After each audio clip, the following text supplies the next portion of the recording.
And also, another thing too that I want to say, this is like almost like a black woman phenomenon, right? While we're on this fucking thing, who are the bitches that got the most to say that will brag about fighting dudes and do dumb shit like this? It's nigger bitches. Every time it's nigger bitches. 9 out of 10 times it's nigger bitches. Because they're monkeys, because they are monkeys. But we can still shoot you in the back of the head. Try me, you fat black bitch. I won't be able to miss your fat ass. Try me, you fat black bitch. I won't be able to miss your fat ass. Alright, that intro never gets old, bro. So with that being said, you already know what time it is. We're back here to serve some more game on the ground for them hungry hounds who just get off the pound and are ready for the next round.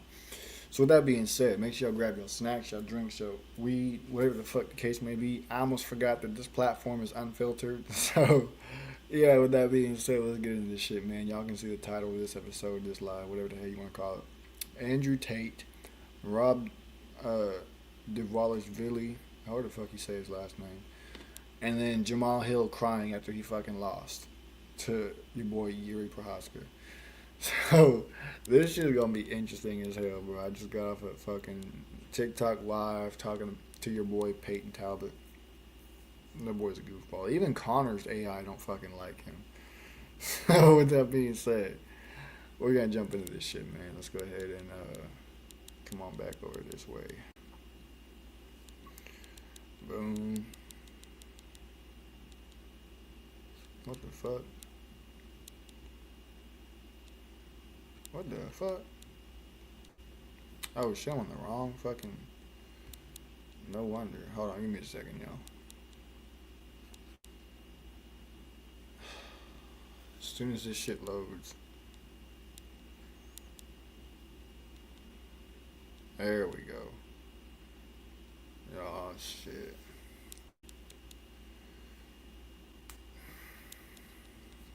Alright, here we go.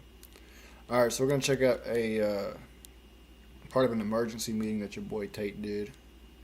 We're going to check out Merab talking about the UFC 311. And then we're going to check out your boy fucking Jamahal Hill crying. Apparently he was on his hands and knees.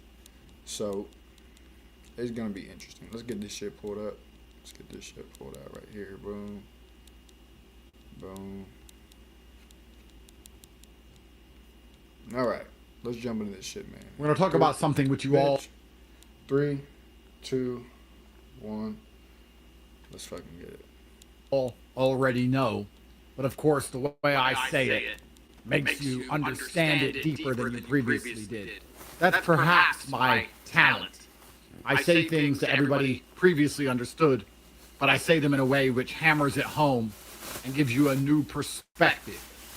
So everybody understands the sky is blue, but I explain the blue sky in a way which makes you appreciate it and understand it in a way perhaps you did not before. So we're going to talk about this importance of strength and why I, as an individual, have a deep disdain for weak people. We're going to talk about this at length. I'm going to give you some personal stories. I'm going to explain how this can apply to your life. And we're going to explain why society as a whole is suffering from this plague, which is weakness. So one of the best things about being rich is curating your life absolutely. And when you curate your life, by extension, you have to curate the people you spend time with. It's very difficult for you to keep the exact same people you currently spend time with and change your life. You said it's crazy, a lot of stuff he's gonna say. I already said it, but it hit different here, bro. Say it. You know what's funny? He just said that he has a way of saying things, of explaining ways or things that you already know, but explaining it in a way that makes you understand and or appreciate it even more. Because you either have to elevate these people along with you, many of which are not capable of elevation, or you would have to suppress certain qualities within these people, even if you believe it's for their own good, and you would be resented for it. So when you change your life, the people you spend time with has to change.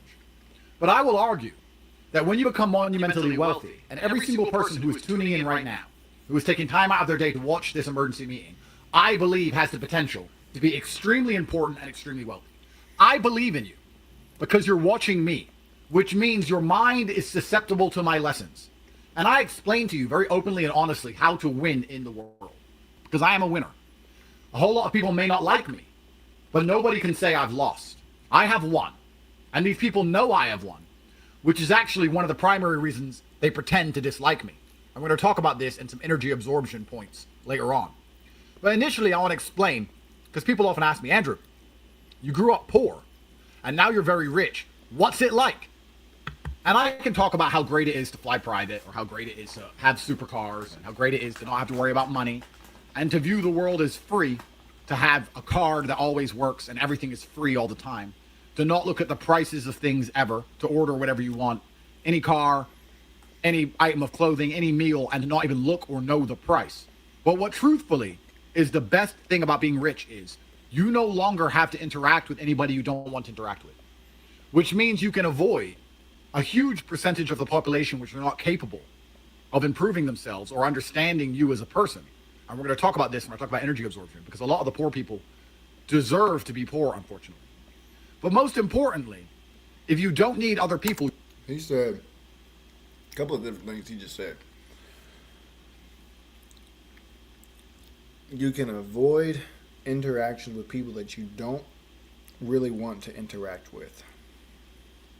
Let me tell you something. People on the average person on a daily who works a normal job and whatnot interacts with people that they don't want to interact with every day, whether it's with their coworkers, whether it's with a customer, or whatever the case may be.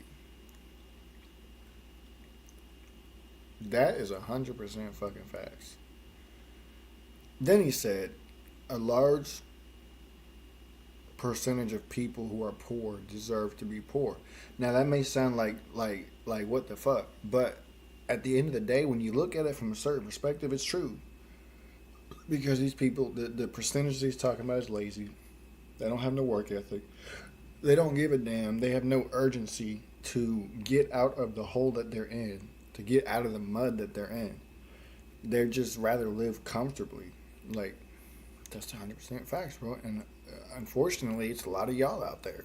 For real. Well, you can set standards that you can't when you are broke. When you are broke, you are forced to exist amongst people you don't want to exist amongst, to talk to people you do not particularly like, to work with people who do not agree with you. When you are poor, you are forced to interact. But when you become the A side of life, like me, when you're at the absolute upper echelon, you can set the world on fire and ignore them. It doesn't matter. Your money is secure, your family is secure, your life is secure. It doesn't matter how mad people get at you, and it doesn't matter that you do not interact with these people. So I have some standards for who I talk to and why. And one of those standards is in relation to strength. And I'm going to, from a position of authority, because I don't owe you any kind of explanation, explain to you why I do not like weak people. If you're weak and you're trying to get stronger, that's forgivable. But the people who remain weak or who pretend that physical strength is not important are the worst people. You know, we live in a world now where you're supposed to ignore basic pattern recognition. They encourage you to do this. You're not allowed to identify a pattern inside of your own mind because it goes against the slave mind programming. And the slave mind programming doesn't want you to have pattern recognition. It doesn't want you to accept that if you let go of a cup, it will fall to the ground because of gravity. If I drop my phone, it's going to fall to the ground because of gravity. How do I know that? Because every single time I've let go of my phone, it fell previously. So I've used previous data to come to a conclusion on how to predict the future. And you should do this with all things in your life, although it is heavily discouraged by the Matrix. So we're going to talk about what I have in my experiences from weak people, what happens when you interact with weak people, and what I would predict for the future based on my previous experiences. And I hope you can all learn something about this. I hope you can learn something and curate your circle and curate your life accordingly. The simple explanation for why I have a disdain for weak people is that they are liars. And anybody inside of your internal circle should never be a liar. You can have people who disagree with you. You can have people who perhaps do not share your worldview, but they should at least be honest, because lying is treachery. And weak people are always lying to themselves. Man. So how can you expect them to tell you the truth? Let's analyze that again. If somebody is constantly lying to themselves, how can you expect them to be honest with you? They lie because their entire worldview and all of their self-esteem is built on a lie. Lies are all they know. Weak people will pretend that strength is not important. This is a huge leap. This takes incredible courage. They say, we don't live in the caveman days. You're right, we don't. It doesn't matter, but it does matter, and we're going to discuss why it matters. But the fact that they will bend reality to avoid them having to put in some effort is actually a huge red flag. Bro. People bend reality on a daily just to affirm their feelings. Not even to cope with the fact they're weak, but to affirm their feelings. That's some gay ass shit. So let's analyze this. I have a strong business partner, I have a weak business partner. Both of them don't try. Who is more honest to admit, who is more likely to be honest and admit to me they did not try? The person who understands that trying is necessary to yield results, the guy who goes to the gym every day, or the person who believes that you don't really need to try because it's not important. These people are fundamentally dishonest. When I see somebody who is not strong and not interested in getting strong, I know that their word doesn't mean anything because they've been lying to themselves their entire life. So I don't trust them. Another reason I do not trust them. What the hell? The forces which are externally applied by your enemies, by the Matrix, and by life. Meaning they are likely to betray you. If your friend is strong and he is dragged into a police interview, he is less likely to bend, break, or sell you out than if he was weak. Because a weak person is afraid of persecution. A weak person is afraid of consequences. They are afraid of going to jail. So a weak person is more likely to bend and break in the scenario in which they have to put their own personal liberty on the line to defend you, as opposed to a strong person. A strong person knows they can handle. They understand that being honorable. Shit, I'm gonna just say it like this, bro. I'll use this as an example. All these quote-unquote internet street thugs and shit, they be claiming sets and shit, claiming that they be gangbanging and shit, but when they get caught, boy, they get to talking real quick, cause they not trying to go to jail. They be ratting out real quick, but they be out there like they strong, like they tough, like they this and that. Second they get put into that fucking interrogation room, they start telling the whole fucking story. That's a perfect fucking example. He said Judas was weak and Peter was weak. Yeah, Judas was weak because he fell to his love of money. Peter was weak because he didn't want to face persecution, so he denied Jesus 3 times. Judas fell to his greed and his constant feeling of need for materialistic things, like money. If you watch Chosen, the way they portrayed Judas, he was always worried about money. If you go back and look at it, he was like, well, we can do this to get money. We can do that to get money. We can set up donation centers and do this and do that and all this, that, and the third. And we're not going to have enough money. We need some money to do this. We need some money to do that. This dude was always fucking worried about money. Will be rewarded karmically by God, and they can handle the consequences of doing that. If you can't handle the consequences of being honorable, how can you ever be expected to act honorably? So weak people are great when everything is great, but they are useless when times get hard. And ask yourself, do you want friends who are great when things are great, or do you want friends who are there when times are hard? If your life's already going well and everything's going great, what do you need them for? You want to go drinking? You want to party? You want to laugh? You want to be a bunch of clowns and achieve very little? Because when times are going well, when everything is perfect, that's when you enjoy the hedonistic side of life. You don't grow as a person. Often you don't achieve so much. You're only achieving and growing as a person during the most difficult times in your life. When things are going perfectly, that's when it's all just a clown show. Do you want friends who are capable clowns, but are completely useless in a war? If you do, then perhaps you are that type of person, because birds of a feather flock together. If you're the kind of person who thinks it's okay to have friends which are only useful during the best times of your life for entertainment and provide no utility during the worst times in your life, then perhaps you are one of those types of people. I believe that You are the company that you keep. Straight up. You are the company that you keep. circle should be most useful to me and most loyal to me when the chips are down. When everything's going well, it's private jets, it's champagne, it's pretty girls, it's penthouses, it's Bugattis. That's great. I can do that by myself. When I need help is when I need friends. So I enjoy spending the good times with my friends because I know they would be there in the bad times. And you can't rely on weak people, because even if they have the best of intentions, even if they love you with all of their heart, their love means nothing, because external pressure will make them break. Mm-hmm. It doesn't matter how much they love you. It doesn't matter what their intention is. It doesn't matter what they promise. It doesn't matter what they say. All that matters is all of that will go out the window once they break, because they are weak. If a weak man says to you, "I got your back 100%, bro," he may mean it when he says it. He will convince you because he is not lying. But he is incapable of resisting pressure.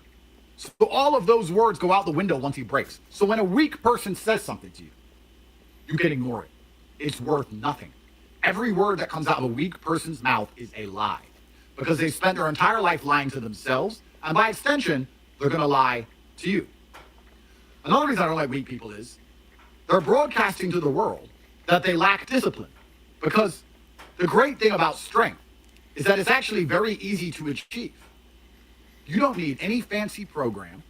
You don't need any fancy lesson. You need to pick something up and put it down over and over until you project strength. Now, I will teach you how to get stronger inside the real world. We have a fitness campus. There's endless free YouTube videos. If you need more information, it exists. But this, I need information. That's another thing, bro.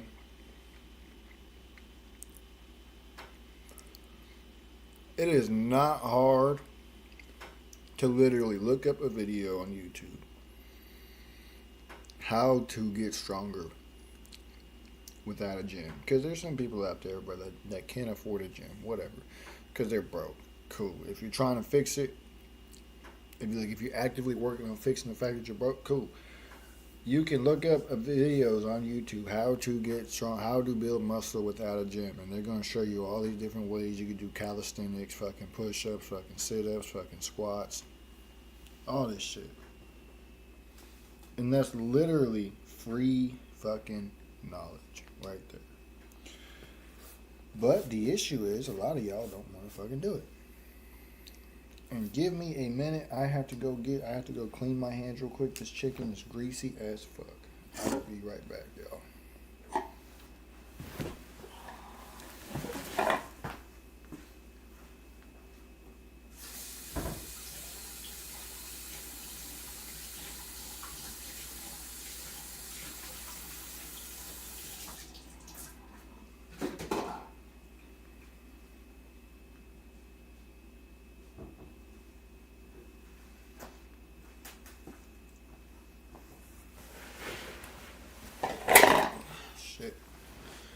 All right. I've never been shocked by water before, so that was very interesting. But let's keep going. This feigned ignorance is only an excuse for laziness and cowardice. Truthfully, anybody knows what it takes to get strong. So let's analyze as professionals. If everybody understands what it takes to get strong, and they understand that they are viewed differently for being strong, and that they are viewed in a positive light for being strong, and still refuses to become strong, they are telling you that they lack dedication, they lack the motivation required to do hard things, and that when the going gets tough, they quit. That's what they are saying to you, and you can instantly see it, whether they want to say it or not. That's what they broadcast permanently. It doesn't matter if it's a business discussion. It doesn't matter if it's a fitness discussion. It doesn't matter. When you see a big, strong man, you know he has at least the qualities of dedication. You know he is prepared to push past a certain point where most people would quit. You know he's the kind of person who understands how important it is to be seen in a certain way so they're protective of their reputation, that they're proud of themselves. If I was obese, saying the exact same things I was saying to you, you wouldn't listen. None of you would be on this emergency meeting listening to me if it was word for word the same if I was obese. You are here because you know I understand the tenets of strength and I understand the tenets of discipline. So these are people who are prepared to broadcast to the world that they lack discipline purely because they are so monumentally lazy or they are so afraid of difficulty that they would rather suffer that than fix the problem. What does that tell you about a potential business collaboration? What? Shit, don't fucking do it. Go find another business partner, bro. For real. Don't fucking do it. Some people out there, they legit display their whole attitude, mentality, whatever, based on how they look. Fat as fuck or ripped as fuck. It shouldn't be hard to choose or to know who you should choose to go into business with. That's a fact. What does that tell you about an FBI interrogation? What does that tell you about a nightclub combative situation? It tells you that these people are not going to be there when the going gets tough because everybody knows how to fix it. Strength is an important outward broadcast for every single man. And anybody who is weak has accepted how they are viewed because they are so monumentally lazy that they're not prepared to do what it takes. And they also try and cope for that and cover that up by lying to themselves. And if they are dishonest with themselves, they're going to be permanently dishonest with you. And that is why, once I created my life to look for people around me who valued, coveted, worked towards strength, a lot of the treachery has disappeared. When I was in jail, nobody in my circle betrayed me. Nobody. Which is actually very rare. When a man gets arrested and 50 of his people are dragged into rooms and threatened with jail, someone usually bends and breaks. This happens in the mafia. This happens in the big criminal gangs. The baddest of the bad people, they find a rat. With me, they couldn't find a single rat. Because I have people around me I can trust. Which is also, because it's not just physical strength, we're also talking about mental strength. And I'm going to say something which is highly controversial. I know that's unlike me, but this is very important. If you have somebody in your circle that is struggling with an addiction, as a good friend, perhaps you can try and help them.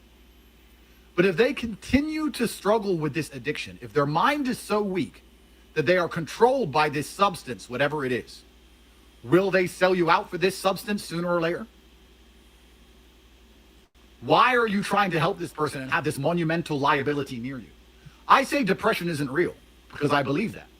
I don't believe depression is real because by believing in it, you give it power. If you say depression is a real thing, you can become depressed. Much like a ghost. If you're afraid of ghosts, you're afraid to be in a forest alone at night. If you don't believe in ghosts, you're not afraid to be in the forest because there's nothing. Oh, bro, that's 100% facts. That's 100% facts, bro. There's a couple of different things he just said. Number one, he said, if you got a homeboy who's addicted to something, whether it's drugs, whether it's pussy, whether it's whatever the fucking case may be, money, and you trying to help them get over that addiction, what's to stop them from later on throwing you under the bus for that whatever it is they're addicted to? Because there's going to come a point in time where they're having major fucking withdrawals. Because either they don't have money to go get what the fuck they want, they don't have a way of getting to get what they want. They don't. So, what are the chances that they're going to throw you under the bus to get it?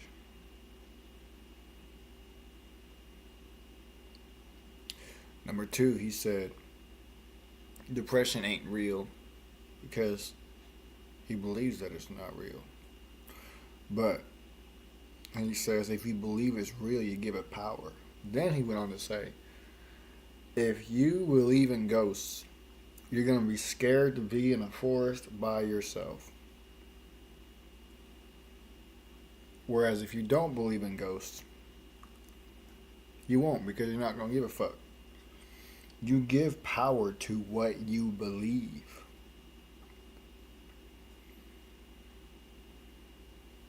If you believe that you're gay, you are more than likely going to end up being gay, because you're giving power to the fact that you believe that you're gay. That's why so many dudes out there are fucking weird, because they believe in the shit. They're giving power to the shit they believe makes them weird. Think about that. Crazy. Something to fear. I don't believe. And here's another thing too.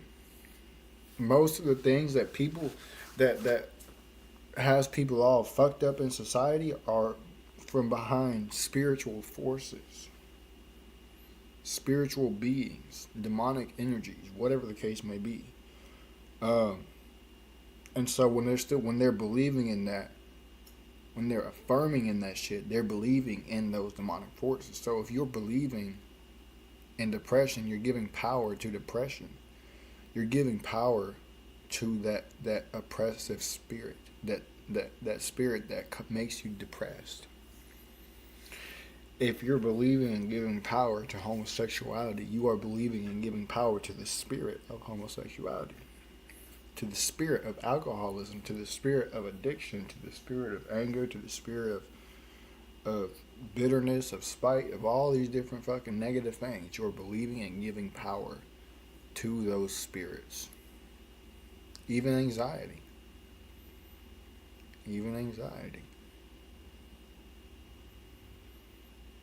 That's 100% facts.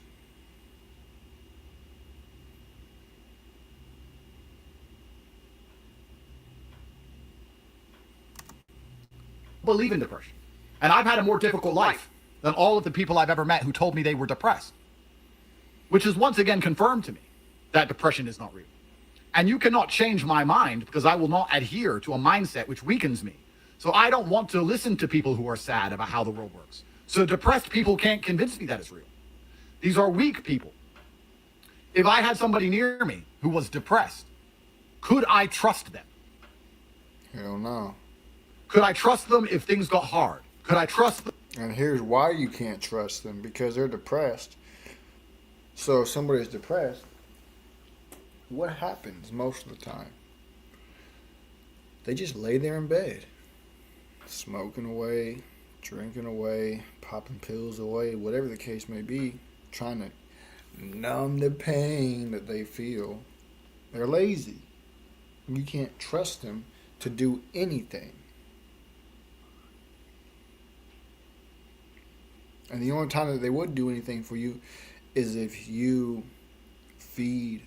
if you enable their addiction by trading what they're addicted to for them to do something for you. And even then, they're going to be slow to do it. They're going to be slow to do what they said they was going to help you out with. So no, you can't trust somebody who's depressed. Them with money.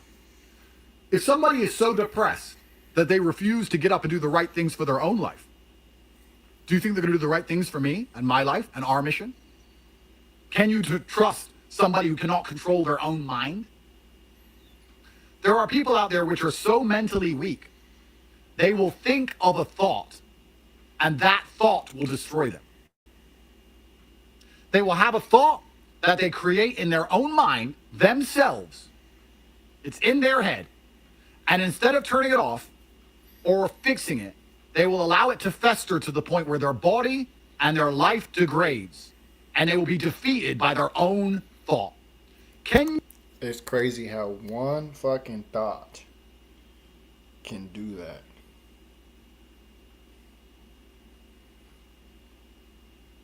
Do you understand that the mind is spiritual? The mind operates in the spirit realm. The body operates in the physical. The heart operates in both.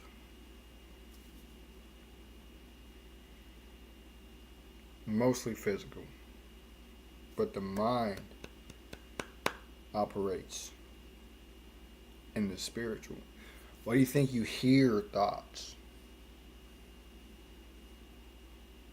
You hear things in your mind, in your head. That's all spiritual. You can hear God through your thoughts. Or you can hear Satan through your thoughts. You could hear destruction through your thoughts. Or you could hear positivity and uplifting through your thoughts.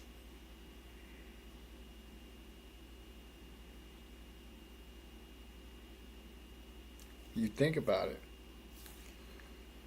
We operate in and outside of the spirit realm. We just can't see into it. But we can hear into it because our thoughts are spiritual. Everything that happens in the spirit realm before it manifests into the physical realm. So let me put it to you like this, if it makes sense. You want to build something. Whether it's a company, or whether it's just a table, or a car, or whatever the case may be. You want to build something. In your mind, you're building that in the spiritual world. It's being built in the spiritual world first. And then it manifests through into the physical world through your actions. So you're building it in your mind. Your spiritual self is building it first. Because you're thinking about it. You're thinking about how you're going to do it. You're picturing it. You're envisioning it. And then you do it. When you think about smashing a bitch, it's a thought that you have in your mind. You're thinking about it. Then you go do it. If you're thinking about robbing a fucking store, you're picturing it in your mind. It's a thought. You're thinking about it. And then you go do it. You're picturing yourself in your mind doing it. And then it manifests into reality.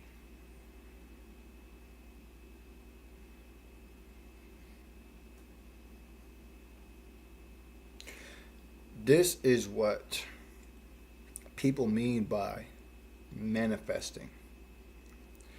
People have painted this bullshit ass idea that, oh, you can just manifest money into your fucking bank and fame and riches and stuff. No. They know that that's fake. That's bullshit. What they're really talking about is your mind, thinking about it, picturing it, envisioning it, and then going and doing it. That's the part they don't tell you about, is going and doing it. Those people make that type of content just for attention because they know it tickles people's ears. So they're going to leave out the parts where you have to go and do it. God said whatever man puts his mind to, he will achieve. That's a fact. You trust somebody who is that weak. When somebody near me says they're depressed, they have about a day to snap out of it. Because if there's someone around me who is depressed, I don't trust them anymore. Why would I want friends who aren't excited to stay alive? I mean, you're depressed. You want to jump off a building. What good are you to me? That's what right. good are you in a combat situation? You're ready to die anyway. You've already given up. I don't need those people. And I don't want those people. And by curating your life to only have strong people in it, not only do you remove many attack vectors, because I want to make this clear, on a long enough time frame, weakness will betray you. Every single time I have ever been too gracious to a weak person, I was betrayed. Just like I said, if I drop this phone, I know it will fall. If you are friends with somebody weak, they will betray you. And it doesn't matter what they have a weakness for. If they have a weakness for gambling, they will steal your money. If they have a weakness for women, they'll try and sleep with your ex. Yep. If they have a weakness because they're depressed, they're going to externally blame you and blame the entire world for their own lifestyle choices. Yep. If they have a physical weakness, then you cannot rely on them in a police interrogation or a combat situation. The easiest way to identify if somebody is going to betray you or not is simply based on, are they strong or weak? And this can also be extrapolated out to intention. This can also be extrapolated out to intention. So let's ask ourselves something important. Let's do a thought experiment. Let's pretend you had two friends. One was big and strong, one was small and weak. And both of them decided, for whatever reason, to betray or subvert you. The big strong man would be obvious about his intention and use his strength and power, because that's one of his moves. Inside of his poker deck, he has the, I'm big and strong, this is what I'm going to do, get over it. The weak man doesn't have that. So the weak man can only resort to treachery, to sneaky behavior, to hidden shadow intentions. Big strong men can be honest, because big strong men are unafraid. So if I had a friend, I didn't want to be their friend anymore, I could sit and say, I don't want to be your friend anymore. Why? Because you're depressed and I don't trust you. Well, are you betraying me? You're not helping me with my depression? No, I am not. Please leave my house. I'll say it straight to your face. A weak person won't do that. A weak person will hide, lie, make up excuses. What is worse? If I told you that a tiger was going to attack you, would you rather see the tiger coming, even if it's big and strong, or for it to jump on your neck from behind as you go for a nice stroll out of the bushes? Shit, I'd rather see it coming. That way I could at least try to formulate some way to try and counter it. Whether it's grabbing a long-ass stick real quick and fucking jamming it down the throat of the tiger when it fucking tries to bite me, or what. But if it comes up from behind you, you fucking dead. Which scenario do you stand a better chance, irregardless of the strength of the tiger? The thing that hurts you most is the thing you don't see coming. It's the same in boxing. It's not the hardest punch that knocks you out. It's the punch you don't see. Always has been, always will be. So weak people can never be honest because they don't have the capabilities to face the consequences of their own actions or the consequences of your reprisals. The only thing they can do is be sneaky. And when you only have one move on the chessboard, guess which move you're going to make. If you have a poker hand and you only have threes in the deck, you're going to play the threes. That's all you've got. Weak people only have sneaky subversion. That's all they've got. So they'll talk to your ex behind your back. They'll steal a little bit here. And when you confront them, they'll lie. Because they're afraid of you and your power. No, it wasn't like that. No. That's why you have to stay away from weak people. Even if they do the wrong thing by you, they don't do it in a transparent way. They do it in the most devious of ways. And once again, life is risk-reward. As a professional, and I try and explain this to people all of the time, you have to make decisions for risk-reward.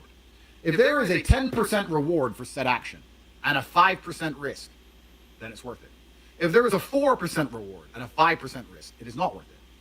So risk-reward, a weak friend is giving you what? No, entertainment. Well, the world's pretty entertaining now. You have YouTube and Netflix and me on Rumble. You have Twitter. You have... A weak friend is giving you high risk with no reward. Work to do inside of the real world. You should be very busy. You shouldn't need entertainment. So the reward is quite low, but the risk is monumental. Because if these people decide to betray you, you'll be monumentally surprised by how far a weak man will go for a little bit of money or a little bit of pussy. You'll be extremely surprised. Let me give you a scenario. You have a girlfriend. You have a weak friend who also has a girlfriend. And that weak friend, of course, because he's weak, is controlled by his girlfriend. Do you think he won't betray you because his girlfriend wants him to? Man. Boy. 1, 2, 3.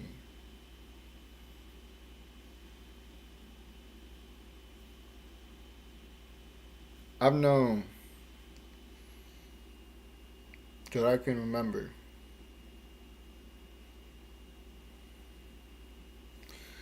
three people that I used to know who were controlled, really four, 4 people that I used to know who were controlled by their females.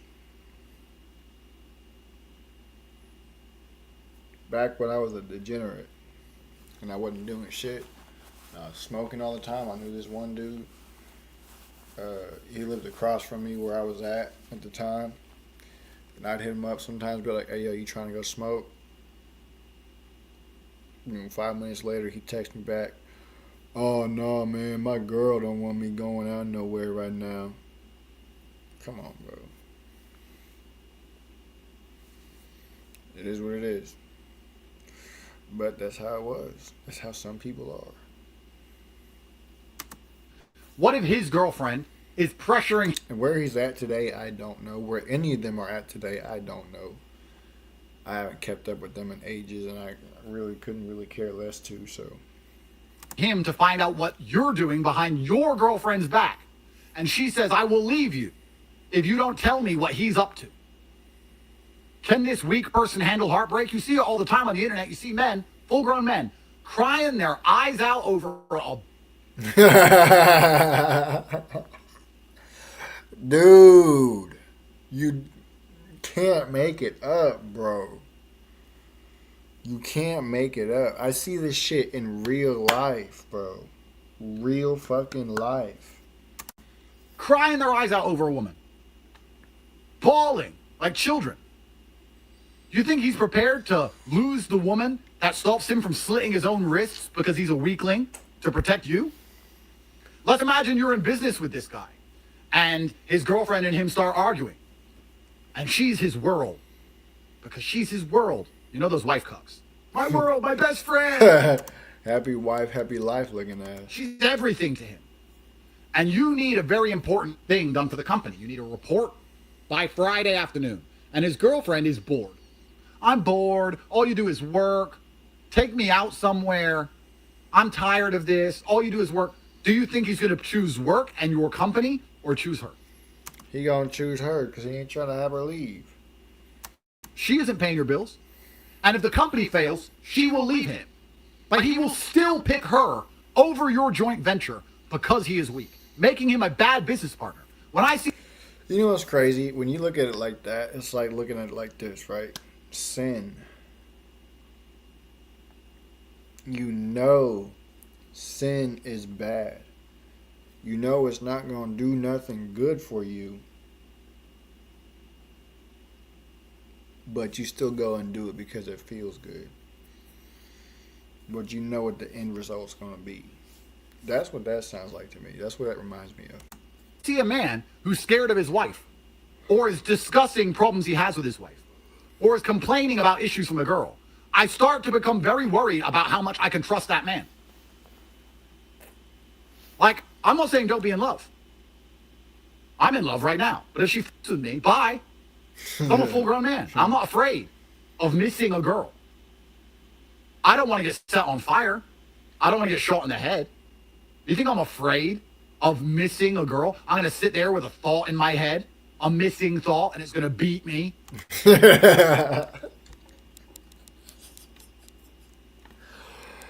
Oh, you can't make it up. I'm going to get up. I'm going to stay rich. I'm going to train. I'm going to drive fast cars. I'm going to become prime minister, and I'm going to win. That's 100% facts. But I do have to move on to the next segment because I have spent way more time on this segment than I originally planned to. Some very factual emergency meeting. I haven't heard one lie. Actually, I haven't heard any lie from Tate. Maybe a couple of things I don't agree with, but that doesn't mean that they're lies. They're just disagreements. I haven't heard one lie from him yet, which is what makes him so fucking, like, real. Next, we're going to check out your boy Merab, the Wallacevilli. I feel good. I was very confident about fight, and I think it goes how I was expecting it was go, you know. And I'm good, yeah, I'm like it's still it just happened, and it's hard to realize. It feels for me like another sparring session, like nothing. Huh. I don't know, like it's still hard to realize. It was like for me, it was just another sparring session, like I tell you, man, it's crazy. But like, and yesterday I was driving back from the California, and then social media. I had a little time in social media. That's what I feel more. I ain't gonna lie, bro. The quality of this fucking mic makes it so hard to understand what the fuck he's saying. And because now everybody make like lots of memes from the fight, and lots of they make a lot of jokes, and but so yeah, like so I know Umar was good. He was top, 18-0, but I know also he was at my level. I know what I'm capable to do it, and I'm glad now everyone saw. So I saw your coach John Wood say afterwards that he was actually easier than you guys thought he would be. Do you share that assessment? Do you agree with him? Yes, but I have like this mentality every time I fight. So I respect my opponents, and I don't look them. It's easy. Doesn't matter who it is, and even I know that I always know that I was better than Umar, and I know that I was gonna win this fight. I was still, as a fighter, I was still respectful for Umar, and I was taking. Hell Serious. nah, bro. Look at this shit. That was a perfectly timed picture right there. And this dude Merab was fucking gangster in the octagon. This dude Umar kept trying to take him down, and he was failing. And this dude Merab was like, you know what? You want to play that game? Bet. And he just started taking him down, just showing him, bitch, you ain't even on my level. What the hell you doing? This dude Merab was gangster. But yeah, I mean that's up to John to say. It was more easier than what he was accepting. But I was preparing for worse positions, worse situation. Of course, I was ready for even more hard fight. But I was controlling. I was doing just enough to win this fight, and here we are. So I actually want to go a couple days before the fight. When you did your photo shoot with the belt, it's on Getty Images and whatnot. Everyone starts talking about your leg, and it's very clear that something's going on with your leg, that there's an issue there. Not really quite sure what it is, and then we come to find out that you had this very, very scary injury that required a lot of stitches. Can you tell me about what happened from beginning to end, like how the injury occurred, the stitches, and whether or not this affected your feelings towards fighting on this date? Yeah. So I was after having the belt. I was traveling. I was in Georgia first. I was in couple country in French, in Saudi Arabia, and I was in Abu Dhabi. And when I came back in November, Aljo had a fight against Mosarello, and I was trying to help him. And then in the gym, I hurt my leg. I got big cut in the shin, and it was just big cut. And I was covering. I was trying to train, but unfortunately, I get impacted, and it was. Bro, I don't care what anybody says. When you're listening to Merab speak, like, there's just no way that you could, like, hate this dude. Like, there's not even a reason to hate this dude, bro. There's really not. I mean, the way he's, like, I get he's Georgian or Georgian, whatever the fuck it is, they speak their own language and shit. And he has a hard time speaking English. I mean, he does a pretty good job for the most part. But the way he tries to search his words and shit and find the right words to express what he's trying to say, he reminds me of a kid trying to fucking talk, bro. And it's like, there's no way you could hate this dude. Like, yeah, he stands on fucking business in the octagon, but like, I just don't see how people hate him. I don't. It was so hard to training and wrestling, and sometimes it's hard to walk on my leg. But yeah, with all that, I was even mentally. I was thinking I will come back in March fight Umar Nurmagomedov, but Umar say he wasn't able to fight in March because of Ramadan, and even I was dealing with this injury. I still take this fight, but and I was dealing with this injury all this training camp. Okay, and so this happened before the fight was made, right? Yeah, my injury happened. Yes, before the fight was made. So like when, like November, October? Yeah, like middle of the November, I believe, but it takes so long to heal Yeah. up. Just the cut was still open, and it was taking so long to heal up, and it's finally closed up in 5 weeks. And I was worried to commission not gonna let me fight. And I was doing everything, putting creams every day, doing massage and all the like, therapies. And actually, California has a very strict commission, and they check everything, my body. And Thursday, I have a pants on, and the commission guy asked me to show him leg, to show to Shin, and I lift my left leg pants and show him the shin. He was keep talking, and then when second time asked me to show him another leg, I show against the left leg, and then he don't What? know that. Like that. Yeah. You showed him So the I same know- leg twice? Yeah, I did. Because yeah, who knows? Maybe I can pass, but I was worried that maybe because it looks like a fresh, but it's been a long time cut, and He said he was worried that he wouldn't be able to fight. He was worried that he wouldn't be able to put in the work, bro. That's like,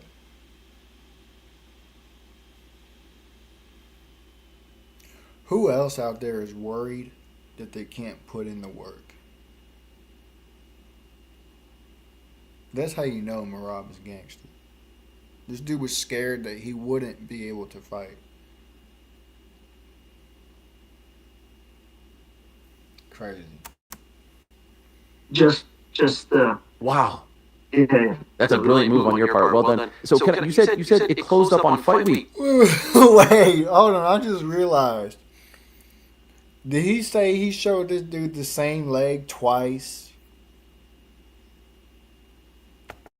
Hold up.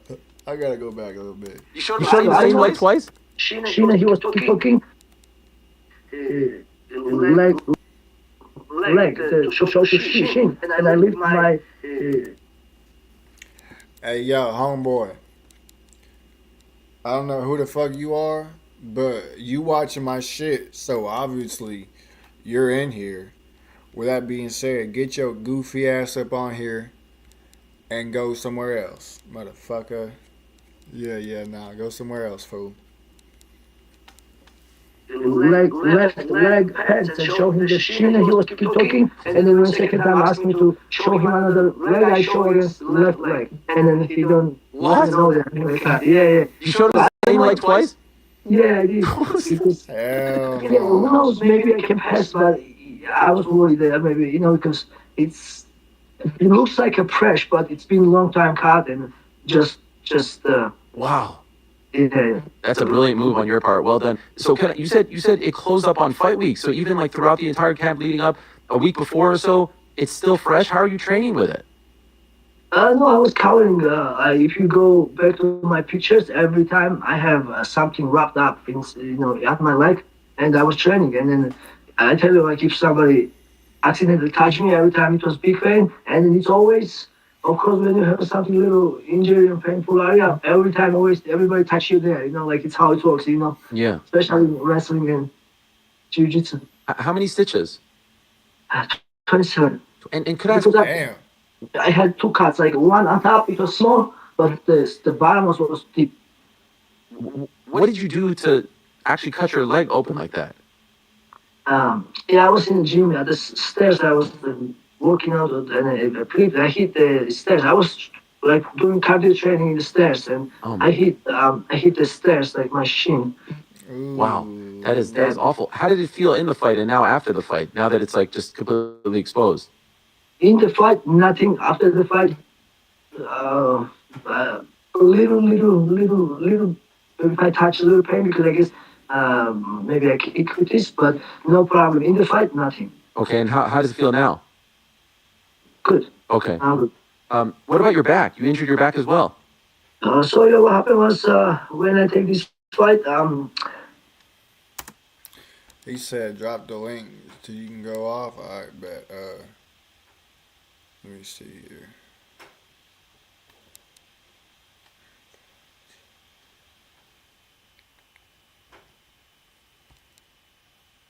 Give me a second, y'all.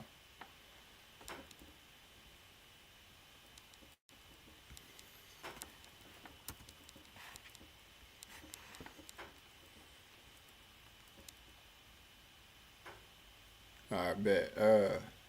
Check your Gmail. Yeah, no, check your Gmail. Yeah, we got 5 motherfucking me people up in this bitch.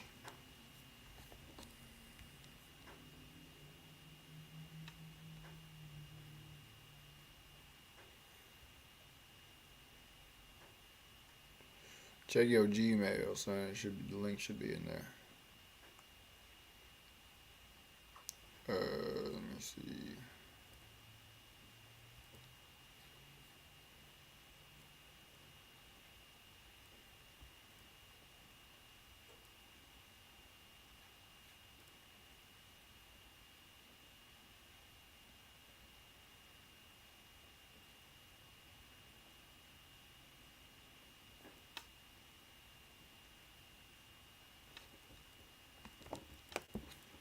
No, ain't nothing in there. Did you get it?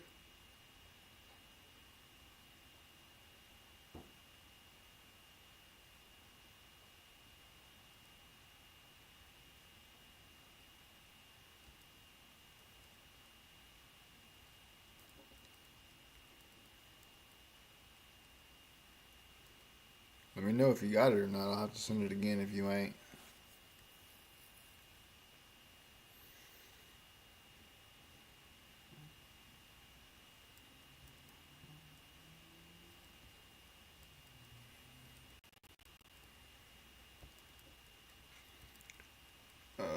Shit.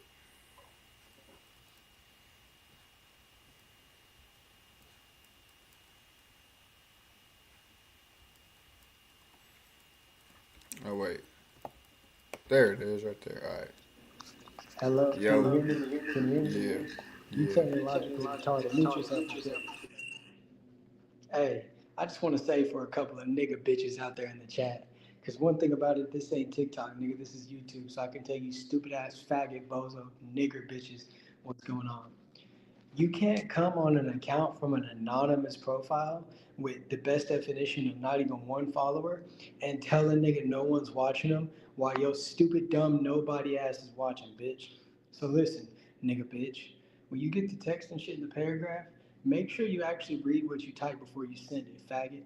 Niggas got the best definition of F in English class in college, but all of a sudden think they some sort of best-selling authors.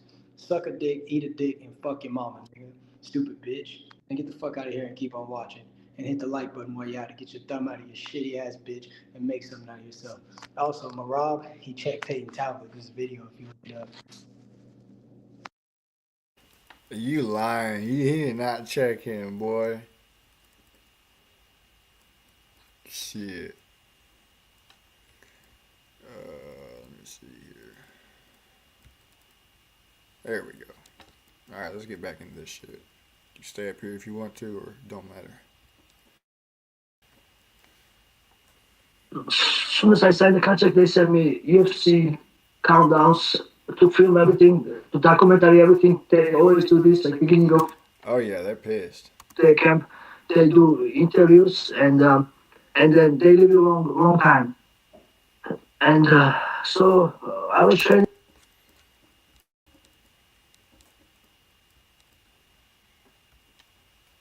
Bye bye. At Syndicate MMA, and I have a little guy.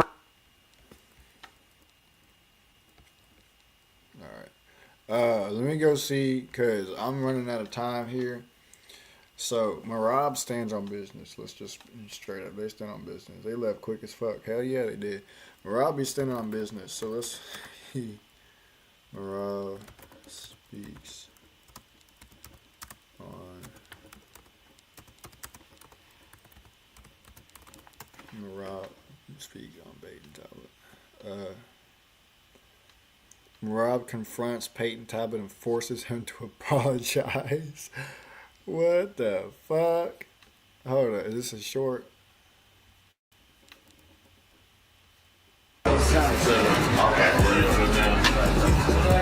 Thank you, you too. But next time don't talk trash about me, okay? Yeah, you said I'm something dumb or something, remember? Yeah, it's okay. Alright. No, don't hurt. Good luck. This dude Peyton was shitting himself.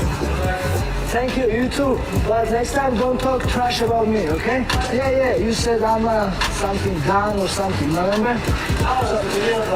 Yeah, it's okay. Look at that, bro. Look at his face. He's got that goofy ass smile on his face, like he knows, like, oh shit, bro, I fucked up. Look. Hell no, boy. Hell no. The boy's scared as hell.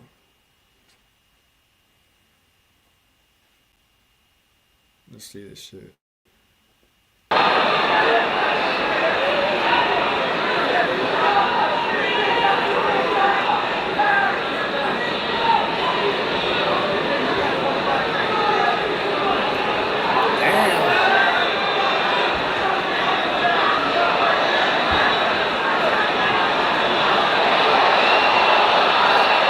Hey, man, stop the fight, Herb.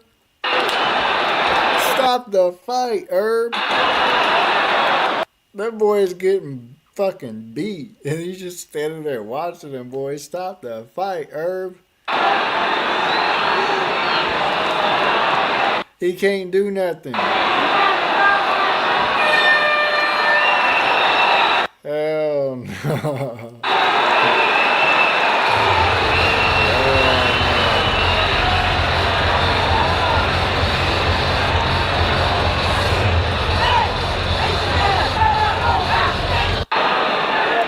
That is funny as hell. That is funny as hell. But with that being said, I'm going to move on to Jamahal Hill. I seen a video I wanted to look at. The boy was on his knees, all fours, hands and knees, all fours. Is that it right there? I think I just passed it. No, that's not it.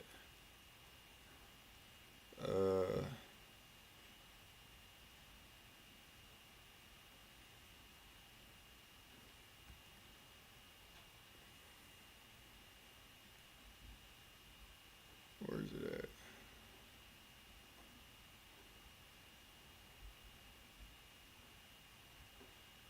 Where the fuck is it at, bro? Oh, is it still right here?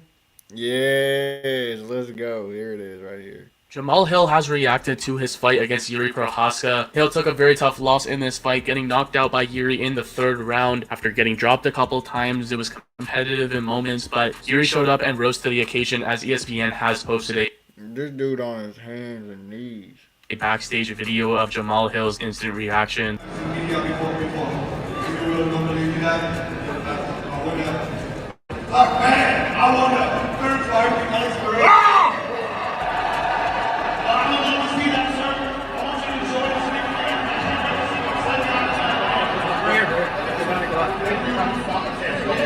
Yo.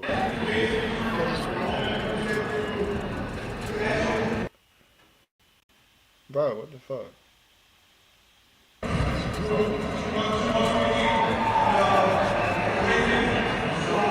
Yo, this dude is crying. And he got this dude rubbing his back. That's crazy. This dude is crying, bro. So He's crying. Ain't no fucking way. Look at this shit. Look at this shit. Look at this shit. Look at this shit. That's that crying when, like, you know, when y'all was kids and somebody was just fucking with you, whether it was at school or whatever, and he's just fucking with you and fucking with you and pissing you off, and you so fucking mad, bro, that you start like crying. That's what this dude is like, bro. He is crying.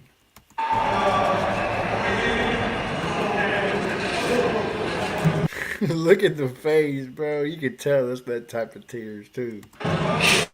So Jamahal Hill obviously very frustrated with the result. He put his all into this fight. He showed hard. He was taking some big shots in this fight, getting back up, still fighting till the end, until the referee had to step in. There was a lot on the line for this one. Both guys with a lot to prove and high stakes with a devastating result. Let me know your thoughts in the comments Look at that, dude. That is insane.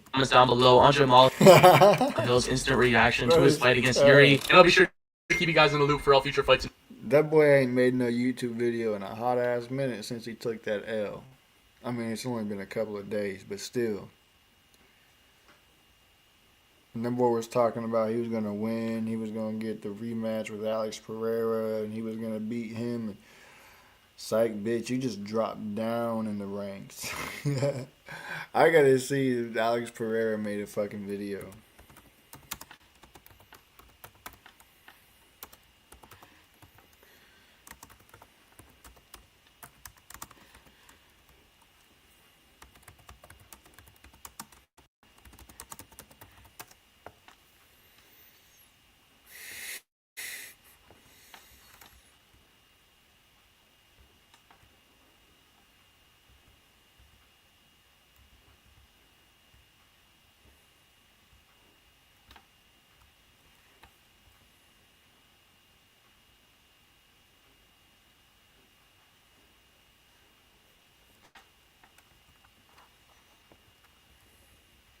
I don't think he did. Wait, what is this? UFC fighters react to Hero Pascal beating Jamahal Hill. Was that an AI fucking Alex Pereira? UFC fighters react to Hero Pascal beating Jamahal Hill.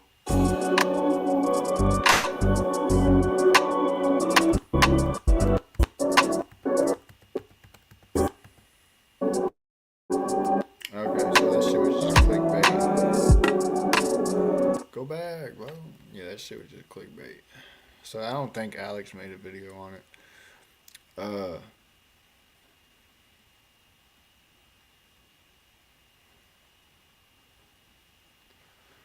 I wonder if he made a fucking Instagram post. Let's go take a look at that shit.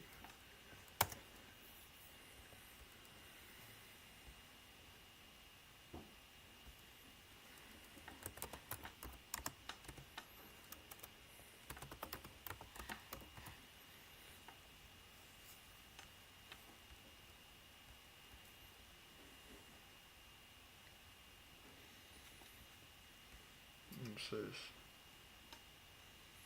That was a long ass time ago, boy. Oh, that's pinned.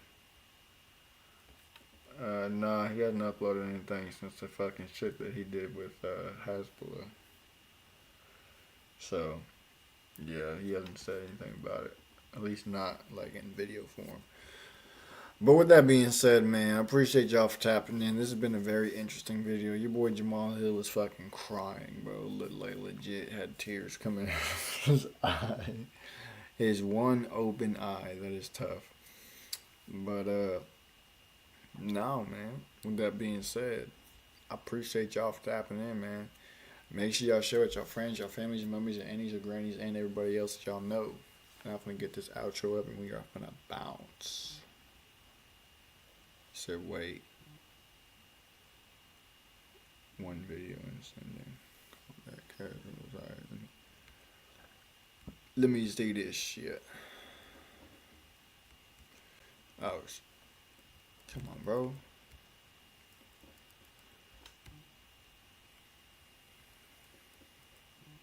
Performance, you got dominated. Dominated and knocked out. Completely shut down. Completely exposed, right? and then got done bad, bro. You got did bad. I got caught. You got dominated. It's a huge difference. Your last performance, you got dominated. Dominated and knocked out. Completely shut down. And now look what happened to you, homeboy, Jamal Hill. You got dominated and got shut down. You got dropped twice. Wait, was that shit even playing on here? Hell no, the fuck it wasn't. Let me play this shit for y'all real quick. My bad, y'all. Your last performance, you got dominated. Dominated and knocked out. Completely shut down. Completely exposed. Right? And then got done bad, bro. You got did bad. I got caught. You got dominated. It's a huge difference. And now you're the one who got dominated and got dropped twice, bro. Twice. That is tough.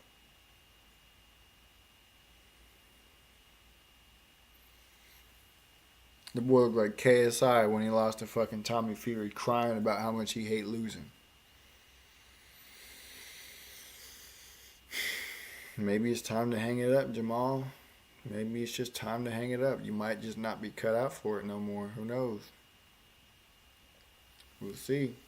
With that being said, I gotta go, man. I appreciate y'all for tapping in. Make sure y'all share with your friends, your families, your mothers, your aunties, your grannies, and everybody else. So don't forget this outro put up when we're from the bounce. Whatever. Unpopular, coming out.